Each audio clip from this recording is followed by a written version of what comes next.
안녕하세요. 전 30대 여성입니다. 오늘 제 친구의 이야기를 한번 해보려고 해요.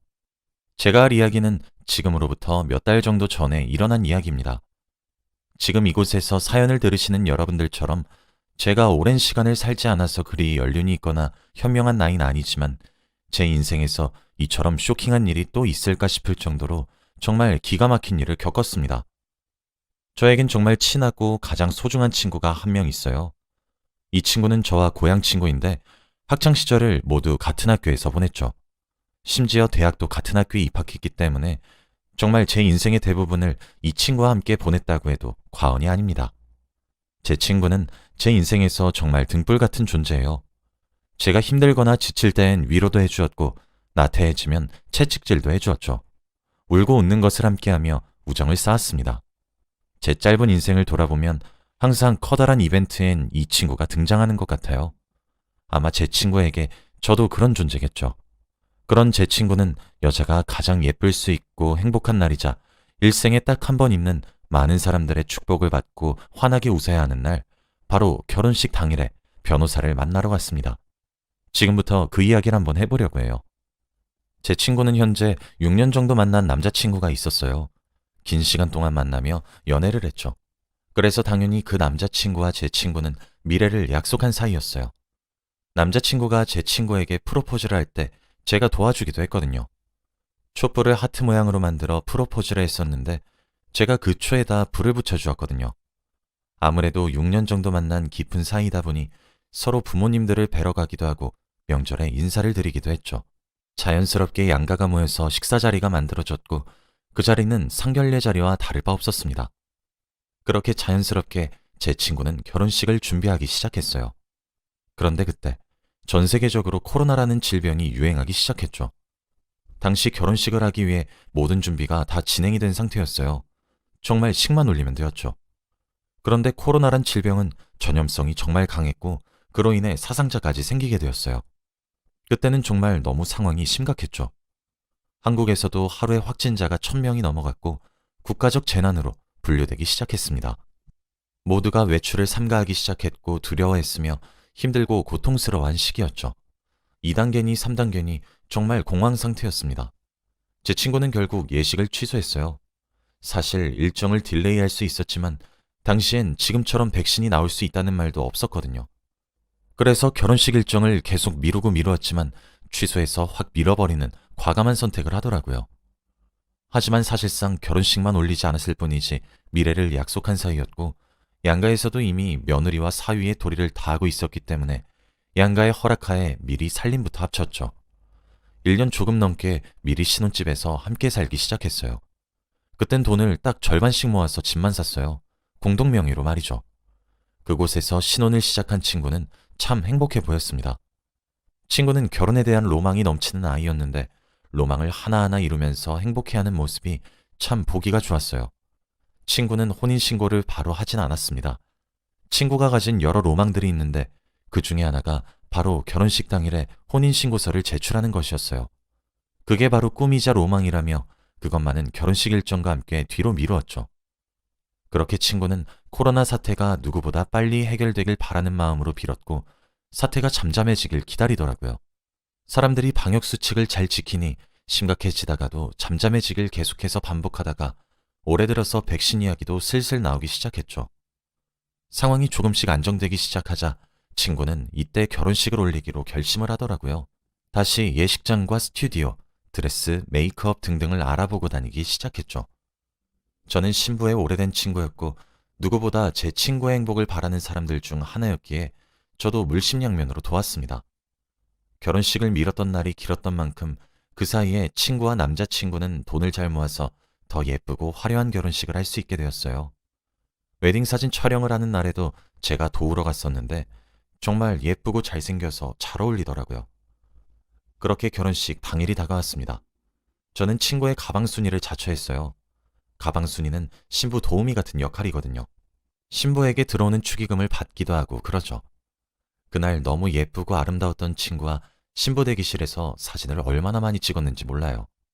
제 반쪽 같은 친구가 드레스를 입고 단아하게 앉아 있었는데 인생의 동반자와 결혼한다는 사실이 실감이 나서 울컥하기도 했습니다. 그런데 신부 대기실에 어떤 의문의 여성이 한 명 들어오더라고요. 저와 친구는 함께한 시간이 오래되었다 보니 서로의 지인 대부분을 다 알고 있는데 처음 보는 여성분이셨습니다. 의문의 여성은 얼마나 울었던 것인지 눈가 근처가 붉게 부어있는 얼굴을 하고 있었어요. 신부 대기실로 들어와서 저희를 쳐다보더군요. 망설이는 듯하며 안절부절 못하면서 말이에요.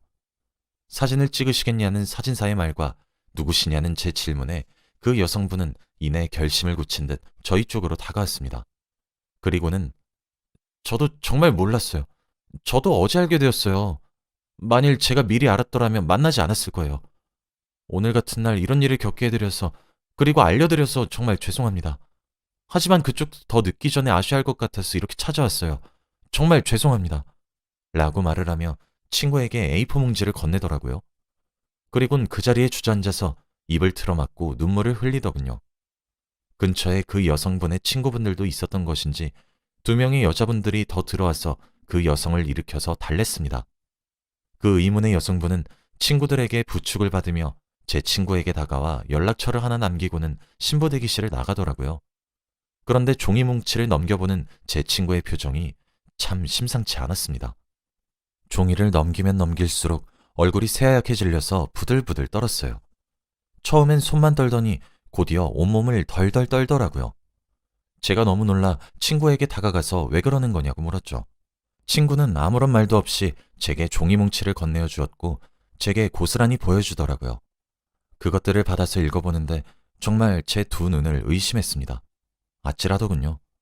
종이 뭉치 속에는 아까 들어온 의문의 여성분과 오늘 제 친구와 결혼식을 진행할 예비 신랑인 남자친구가 마치 연인처럼 다정하게 찍은 사진 여러 장과 사랑을 속삭였던 메시지, 기념일을 보냈었던 사진과 주고받은 선물, 그리고 함께 여행을 다녔다는 사진들 등이 첨부되어 있었습니다. 그 중에서도 가장 충격적이었던 사실은 따로 있었습니다. 결혼식을 올리기 바로 전날 예비 신랑은 동거를 하고 있으니까 막상 지금 결혼한 것과 다를 바 없는 생활을 하고 있지만 다음날 진짜로 식을 올리고 법적으로 유부남 유부녀가 된다고 생각하니 너무 싱숭생숭하다며 각자 부모님 집에 가서 미혼 시절 마지막 딸아들 노릇 한번 하고 싶다며 부모님과 하룻밤을 보내자고 그렇게 제안했어요. 그래서 제 친구는 친정에서 예비 신랑은 시댁에서 하루를 보내기로 했었죠. 그런데 예비 신랑은 시댁이 아니라 저희에게 종이뭉치를 건네러 온 그 의문의 여성과 밤을 새웠더군요. 종이뭉치의 마지막 부분에는 짧은 글이 적혀 있었는데 예비 신랑이 그 의문의 여성과 어젯밤에도 함께 있었고 제 친구도 그 분도 양쪽 모두가 모르게 바람을 피고 있었다고 합니다. 어젯밤에 예비 신랑이 자신을 만나러 와서는 한 가지 고백할 것이 있다고 용서하길 바라진 않지만 피해는 주지 않았으면 좋겠다고 말을 하면서 사실은 자기가 내일 결혼을 하니까 헤어지자고 말을 했다고 해요. 누구와 결혼을 하는지 어디서 결혼을 하는지 아무것도 알려주지 않고 오늘이 마지막 밤이라고 했다더군요. 그러면서 자기가 결혼 생활을 하면서 만나줄 순 있는데 그래도 괜찮겠냐고 물어보기까지 했대요.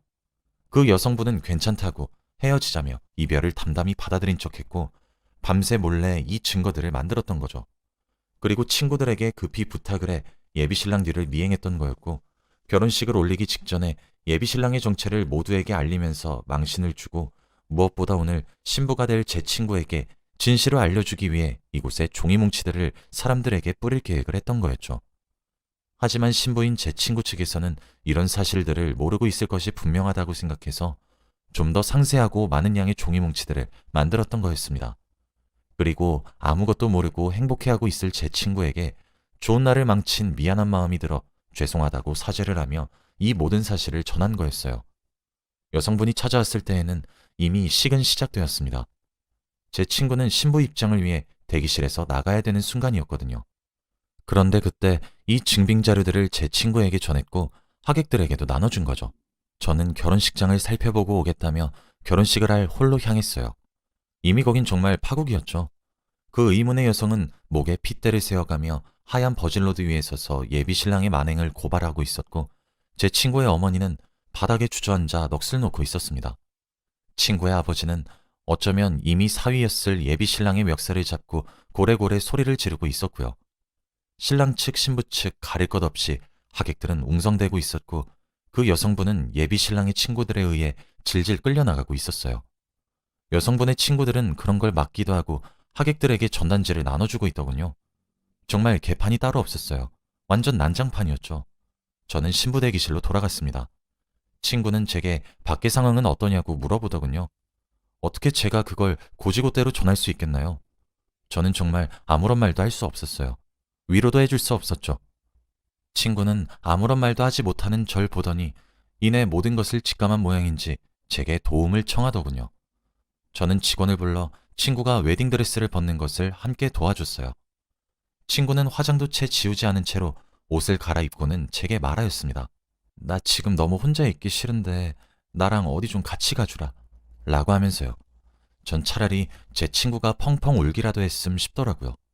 저는 알겠다고 군말 없이 친구의 뒤를 따랐습니다.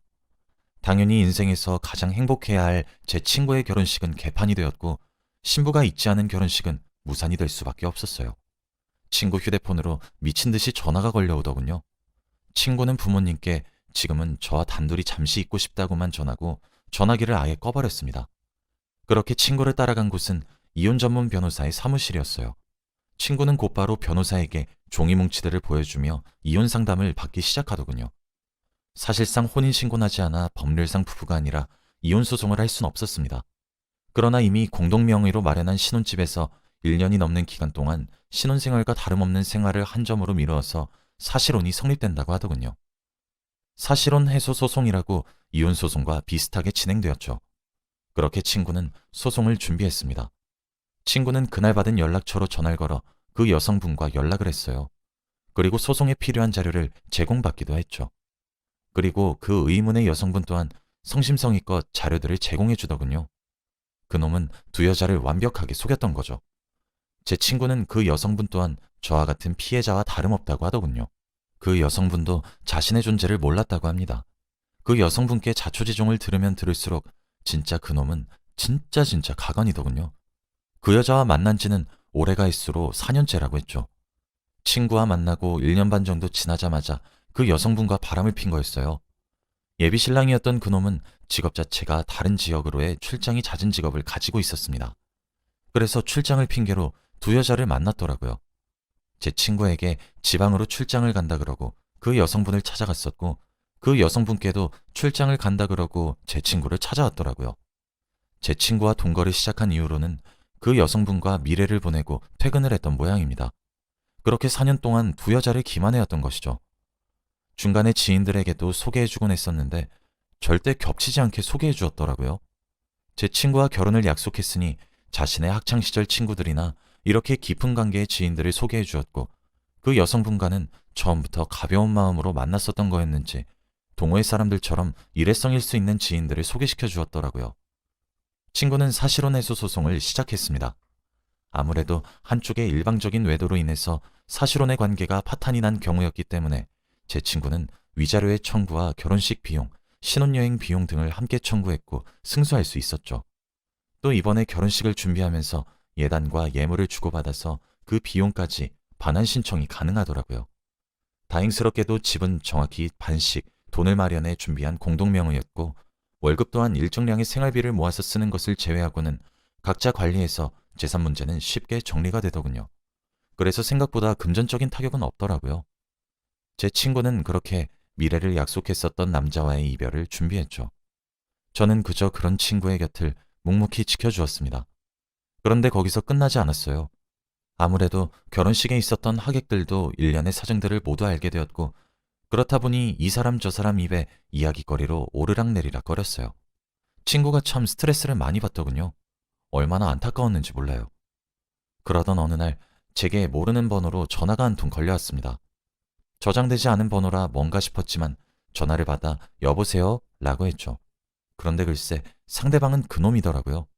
그놈은 제게 연락하기 전에도 제 친구에게 연락을 해보려고 미친 듯이 노력했으나 친구가 연락 전부를 받지 않고 소송을 강행했었고 정말 지푸라기라도 잡는 심정으로 제게 연락을 한 것이라고 하더군요. 아무래도 결혼식 날 당연히 있었던 하객의 절반은 신랑 측 지인이었는데 그렇게 결혼식이 개판이 되고 난 이후 신랑에게 지인들이 전화를 걸어 그렇게 살지 말라며 여러 말을 한 모양입니다. 심지어 회사에서도 소문이 퍼져서 직장 생활도 힘들어졌나 봐요. 그래서 번호를 바꿔 제게 전화를 걸었던 거였습니다. 제 친구와 한 번만 얼굴 보고 이야기를 할 수 있게 도와달라고 애걸복걸 하더라고요. 어찌나 뻔뻔하던지 두 번 다시 연락하지 말라고 얘기를 한 뒤 친구에게 이야기를 해주었습니다. 그리고 세상에 매일 밤마다 집 앞으로 찾아와 제 친구를 기다린다고 하더라고요. 친구의 남동생이 매번 돌아가라고 돌려보내고 하는데 무릎을 꿇고 빌고 그러면서 매달린다고 하나 봐요. 정말 남의 눈에 피눈물을 그렇게 나게 해놓고 어쩜 그렇게 뻔뻔하게 나올 수 있는 것인지 참 너무하다 싶었습니다. 여러분들도 남자 잘 보고 만나시길 바래요. 세상이 넓은 만큼 나쁘고 못된 사람들이 참 천지에 깔려 있는 것 같습니다. 이게 속이려고 마음먹으면 뭔들 못하겠냐마는 사람 마음 가지고 그런다는 것이 참 마음이 아프네요. 제 친구가 언젠가 상처가 다 치유되어 얼른 밝은 모습으로 돌아왔으면 좋겠습니다. 다들 예쁜 사랑하시길 바라며 이만 글을 줄이겠습니다. 감사합니다. 행복하세요.